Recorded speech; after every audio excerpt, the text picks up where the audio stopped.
A lot of excitement out there.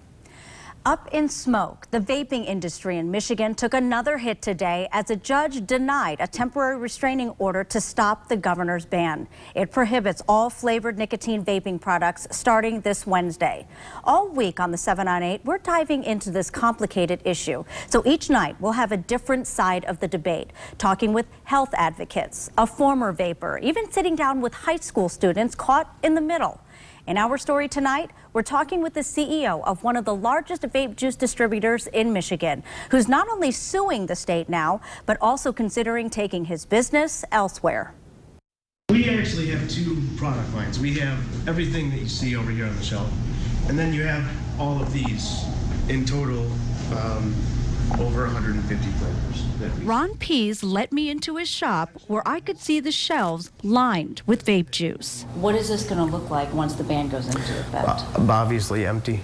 It will look a lot different at Mr. E-Liquid now that Michigan led the push to ban flavored e-cigs. With labs based in Grand Rapids, Mr. E-Liquid distributes vape juice to several hundred locations around the nation, shipping to roughly 50 countries around the world. This is what we'll be able to sell. That's it. That's it.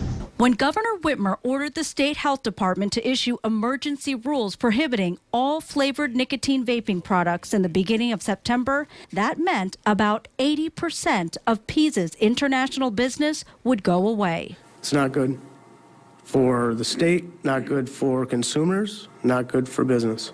Pease drove to Lansing, telling lawmakers they're essentially forcing a black market.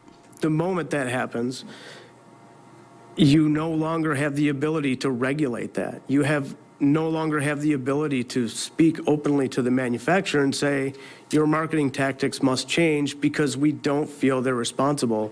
That's gone. So not only do we have a black market, which is irresponsible for anyone to allow that to happen, you also lose the ability to have any control whatsoever on what is in the product. The CDC recently released one of the most comprehensive looks at the vaping epidemic, finding the majority of the vapors who reported getting sick had used THC products, and that most had reportedly gotten them from illicit dealers or friends. We see a problem with teen vaping. We now see illnesses.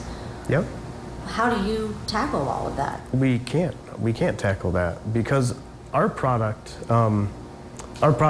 is not what's causing the issue.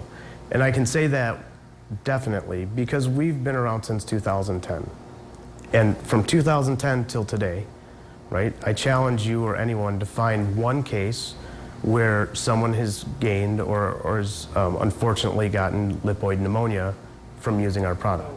Pease tells me all of his products are made in a certified lab and labeled right in his shop. Each bottle comes with a code that can track every single ingredient. Pease says the ban wrongfully targets legal businesses like his. Industry and government needs to come together and actually draft laws that address the problem instead of a reactionary flavor ban, which does nothing to address this problem at all.